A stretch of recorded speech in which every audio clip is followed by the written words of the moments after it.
It feels like it's been forever, but it is officially Wednesday. And the New York Knicks play today. Matter of fact, they play every Wednesday this month. And for those who are real ones, the real CK crew, you guys know that we have a special series on this channel, and that goes by Wednesday Night Knicks. Yes, for those who may not know and have lived under a rock, the CK2K channel has Wednesday Night Knicks, which is kind of like the Friday Night Knicks. But what it is we sit here and we watch this game together. Obviously, I'm not going to put the game on the screen. So if you're new and you're thinking I'm going to put the game on the screen, that's not how it goes. You watch it on your screen. I watch it on my screen. I have this score going throughout the entire stream, and we have a good time. It's like we watching it on the couch together, or we watching it in MSG together, and we all reacting as the game goes on. So Wednesday Night Knicks is back. I think the Wednesday Night Knicks record is going pretty strong. We're either a game above 500, we're at 500, or a game under 500. First game against the Pacers, lost. Second game against the Jazz, win. 1-1 so far.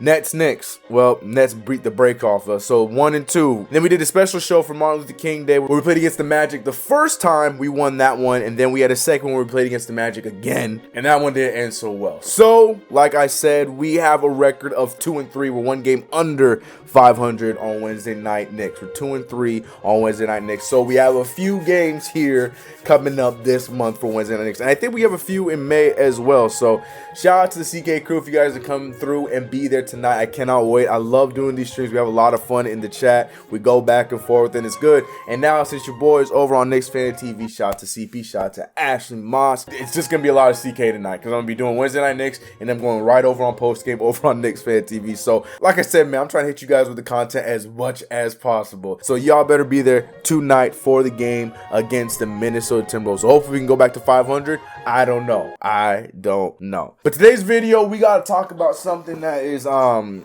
that needs to be brought up. Mitchell Robinson unfortunately went down with an injury against the Milwaukee Bucks, and he's going to be out for a huge amount of time. I mean, the playoffs are right around the corner. The Knicks are looking like they are about to be a P-Ward team. I did say it, but it wasn't in reference to the Knicks the first time. But we don't really know if Mitchell Robinson is going to be back in time for that, or he might be back just in time for the postseason if we are to continue the way we're playing right now and we end up making it to the postseason. But beyond that, there's a conversation about his contract that we need to bring up. There's also these kind of allegations, or there's a lawsuit going on where Mitchell Robinson and his many agents behind the scenes. There's a lot of things to talk about here, but the main thing is his contract and what happens next for the Knicks. Do the Knicks ultimately have to trade him in the draft, trade him in the offseason so we can flip him and, instead of going into our last season playing with them, or should the Knicks bite the bullet and go for him long term? Let's talk about that. You know what it is. Run the intro.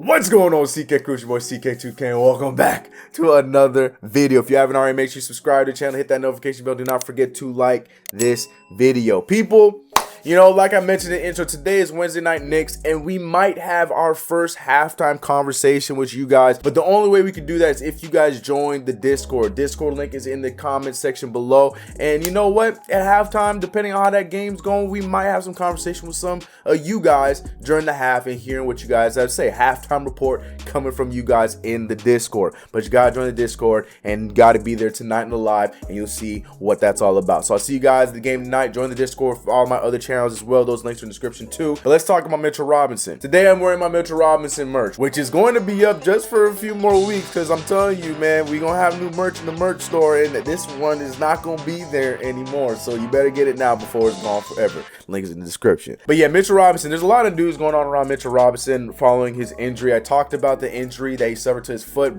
fracturing his foot. He thankfully had a very successful surgery on Monday. Still no exact timetable on how long he's going to be out, but he's going to be gone a long time because broken bones, and matter of fact fractured bones, especially in your feet and legs and stuff like that, that takes a little bit of time to heal, because that's where you're walking on your foot. You gotta make sure that he comes back full health and he doesn't re-injure the initial injury. So we don't know what the timetable is going to be on that, but it seemed like after that injury a lot of chaos started to ensue following what went on there, because it also came out right after that one of Mitchell Robinson's many agents agent is suing one of his other agents for basically stealing Mitch Robinson by using bribery. According to the New York Post, a sports agent alleges a rival lured away one-time client Mitchell Robinson with a $35,000 pickup truck right before the player was drafted by the New York Knicks, according to this new lawsuit. So there's a lot going on, and we know about the meme, the joke about Mitch Robinson, and how this man seems to have a new agent every damn season. He's gone all across the board. He was with Clutch recently, and then he even left them, and he's with someone else now, which to me I thought was a positive, because I thought when he was with Clutch he was about to rob us for some money, but he left Clutch and now he's with somebody else. I don't remember which one it is at this point. I can look it up, but he's been all over the place. But yeah, this thing's crazy because his initial agent who signed him is David Lee. I don't want to tell you guys with my words. I gotta use the New York Post so you guys can see it with your own eyes. But the New York Post putting this: David Lee, who signed Robinson in September 19, 2017, filed a suit against agent Raymond Brothers in Manhattan Supreme Court on Monday, accusing him of offering Mitchell Robinson a brand new Chevy Silverado pickup worth $34,000 to get him to leave Lee on March 28, 2018. And yes, that was one of the moves in his, I want to say free agency, but literally in his agent free agent, not even free agency, in his agent musical chairs, if you will. That was one of the stops that he had, and apparently, according to David Lee, it's weird saying David Lee and not talking about our David Lee, but that's neither here nor there. The New York Post goes into the whole detail, but the point of the matter is there's a lot going on behind the scenes right now with Mitchell Robinson, and this is going a back and forth that's going on right now with him, and he's being a part of it. Poor Mitchell Robinson's being a part of it, and you know, it's just not good business for that to be the way. But with all that being said, and I bet you guys are wondering, why are you bringing this up, CK? It's because it comes down to the fact that coming up right now with his career right now, he is at a crossroads with the New York Knicks, because now the Knicks, whether you like him or hate him, I love Mitchell Robinson, but I'm also the same person that was saying I was willing to flip Mitchell Robinson to get LaMelo Ball in this year's draft. I love Mitchell Robinson for this team, but at the same time, we got to understand where the fit is, what the comfortability is, what the Knicks really want, and is it with Mitchell Robinson long term. There's been so many instances that the Knicks really haven't made it clear that Mitchell Robinson is their guy. Sometimes they're very wishy-washy when it comes to Mitch. It seems like in a lot of the time, you know, they love him, they support him, but then at the same time in the articles and in everything, we're still hearing that they're betting trades for him. They're listening to hear what other people are looking to offer for him. We heard all offseason that the Knicks would be possibly looking to move him. Like, it's just something that's been going on long term with him, and I don't know if it's a case of they think he has already peaked, so they're trying to get something for him while his talents are as high as they think of it. Whatever the case may be, I don't know what's going on behind the scenes. I'm just basically going off of everything we've heard from people that we really, the reliable sources in like Beg Lee and those kind of guys. Even CP was jumping in the ring talking about Mitchell Robinson in the offseason. So with all that being said, now with the injury that he just sustained and with the amount of time he's going to miss and not knowing when he's going to come back, if he does come back in time for the postseason, how he looks in the postseason, this, that, and the third, the question arises on what happens next. The main thing is Mitchell Robinson has one more year left on his deal, and that's next year, and it's only for $1.8 million. And then after that, it's up to the bin. He's not gonna be restricted. He's not gonna be anything. We either sign him long term, we give him that extension, or he runs into free agency, and we don't know what happens next. Just yesterday, we were getting reports that the Mavericks are keeping an eye on Mitchell Robinson and seeing what happens. They believe that they can make some sort of move and they can go after him this offseason. So there's obviously something going on behind the scenes with Mitchell Robinson that, you know, we really need to be looking at. And to be honest, and this is me just playing devil's advocate and taking the Knicks bias off, do we entertain this conversation? Do we think that Mitchell Robinson is going to be a guy that the Knicks are going to be signing long term? Should Mitchell Robinson be a guy that the Knicks sign long term? Let's be real. There's so many positives, so many pluses that come with Mitchell Robinson. In one of his best games of his career was that first game against the Washington Wizards, and I can't stop talking about it enough, where he had 16 and 12 and he was looking like a juggernaut, and he wasn't even blocking the shots to the ability that we know that he can. Mitchell Robinson is probably one of the best at blocking shots at the three-point line for a big man. To be in the paint and get to the shooter, he's one of the quickest to do that as a big, 7'1". There's a lot of positives that come from Mitchell Robinson, especially if he was ever able to play with the right point guard. Like, if we do end up keeping him and we run into next season with him playing and we do sign a guy like Lonzo Ball, I think that's when you're going to see the real Mitchell Robinson come out. And even if we don't get Lonzo Ball, if we get a pass first, true, pure point guard in this offseason, whether it's the draft or we somebody magically becomes available in the offseason and we get a pure point that can unlock Mitchell Robinson's game, that's when we can truly see. But Mitchell Robinson right now has been playing a lot of scraps, and RJ Barrett's been doing a solid job getting the ball. Julius Randle, it doesn't matter who it is, but we don't really get to see Mitchell Robinson do too much and show his athleticism too much because of just the way that we play our game. So there's a lot of ifs, ands, and buts when it comes to Mitchell Robinson, but also the other side of it is just the hardcore facts, and that's the fact that Mitchell Robinson has been suffering a few very viral injuries throughout his career so far with the Knicks. We've seen the knees, we've seen the ankles a few times, we've seen now the foot, we've seen the hand. There's so many different injuries that Mitchell Robinson was unfortunately going through throughout his career. People can blame the frame, people can blame his workout regimen. There's so many things that you can blame, and this, that, and the third. I'm not going to get into that conversation, but the facts are Mitchell Robinson has had injuries, and people are considering, people are now wondering, like, should we consider Mitchell Robinson to be injury prone? I still believe it's a little too soon.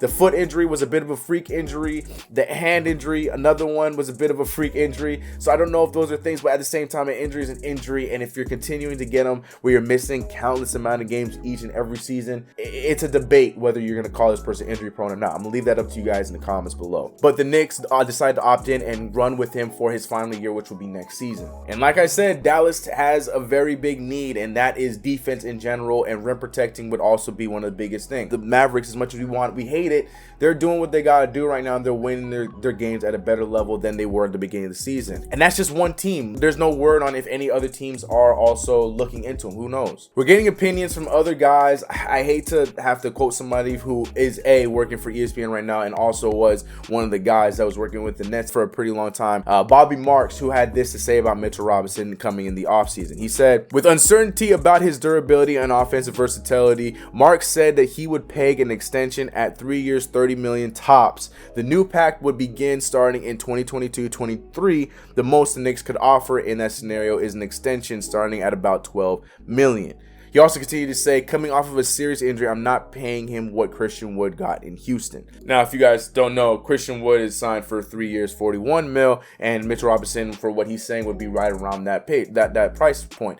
And to be honest, $30 million for 3 years, especially if he comes back and plays really well next season, I like that price tag from him. I don't know if he's going to like the price tag. I don't know if whoever his agent is next season is going to like that price tag. It's funny, too.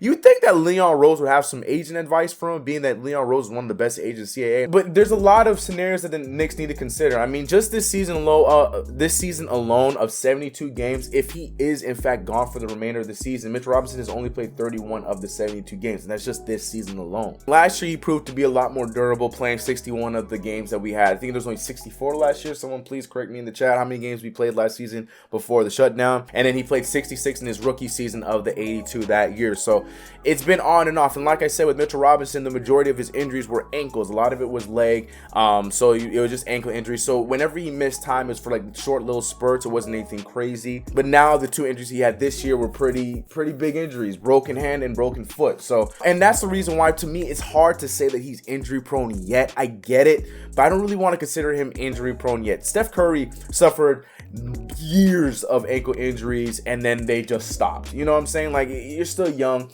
He's so big. He's still getting his body together. Who knows? I'm not comparing a 7'1" Mitch Robinson to a 6'1" Steph Curry. I'm just saying that you don't know. You don't know if suddenly his body is good and he doesn't suffer another big injury for the rest of his career. You just don't know yet. But he's played a good amount of his games up until this season. But like I said, there's a conversation to be had. Like, what do the Knicks do next? Like, with all of that being said that I just mentioned, all of those scenarios and all those different things that's going on with Mitchell Robinson, what do you do? What do you think the Knicks do? Should the Knicks go forward and play with him this year and hope that he has a great last year and then the Knicks ultimately just extend him, bump him, and move forward? Or do you think that the Knicks need to be aggressive and flip him in the draft this year? We have to be real. The Knicks have acquired a lot of picks. They have 4 picks going to this draft: 2 firsts, 2 seconds. And like I said, we have guys that are, playing pretty solid that we could probably be flipping, Mitchell Robinson being one of them. So the Knicks can come out of this offseason with stars. And, there's all kinds of rumors going around with Karl-Anthony Towns becoming available, Malcolm Brogdon becoming, all these kind of names that you wouldn't expect to be available are now suddenly becoming available. Do you use Mitchell Robinson as a chip to get one of these guys so you can solidify our team going to that next level, especially after the year we had this year? Or do do you want to play the waiting game and hope that Mitchell Robinson is the guy that you want to be? That's what this comes down to. You know what I mean? It's hard for me to answer this question because I don't know what of these rumors are actually true. Is Malcolm Brogdon really available? Is Karl-Anthony Towns really available? Are any of these guys really that much available? And then if they are, does Karl-Anthony Towns bump us in the right direction moving forward? I don't know. But with Tom Thibodeau as his coach, maybe, you know, with a few other guys, maybe he has a better second time around. I don't know. But we definitely get back offense and what we would be losing in defense if we are able to put some kind of trade package around Mitchell Robinson and some draft picks or whatever to flip him for Karl-Anthony Towns or whatever. The point is, like I said, as much as I love Mitchell Robinson, I love my team, I love my players, I love the chemistry that we have going on, but as a Knicks fan and as us pushing the needle forward, like I said in the offseason, I was willing to flip Mitchell Robinson and the pick that turned into Obi Toppin and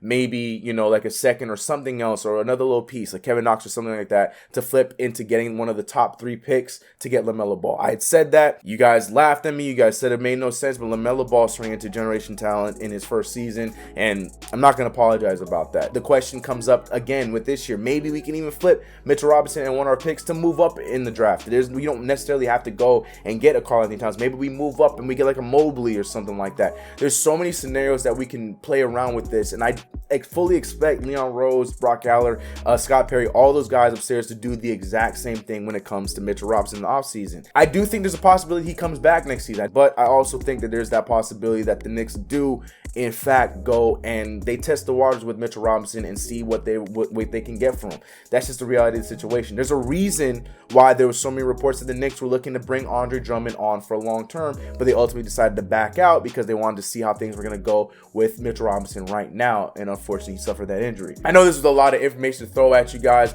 but there's a conversation to be had about Mitchell Robinson right now, and I really want to hear what you guys have to say about that. Also, my last video we talked about guys to come onto the team. Who are you guys looking at right now? My favorite is still Damian Jones. I want to hear what you guys have to say about that in the comments below. But it's been your boy CK2K. If you haven't already, make sure you subscribe to the channel, hit that notification bell. Do not forget to like this video. Join the CK members so you can be first in line for all the crazy stuff that is on its way, from new merch, everything that is on its way. Wednesday night Knicks is back tonight. I hope to see you guys there. And like I said, join the Discord. You can be a part of the halftime conversation.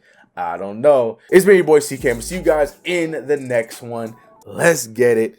See you guys. Timberwolves tonight. Hopefully it's a win for us. We need this one. Hopefully Tibbs gets more revenge than the T-Wolves get revenge. All right. See you guys tonight. Wednesday night Knicks. I'm out. Feeling like I won the lotto. Always taking trips with a new chick, asking where the time goes. And I wonder if this is all I'll know.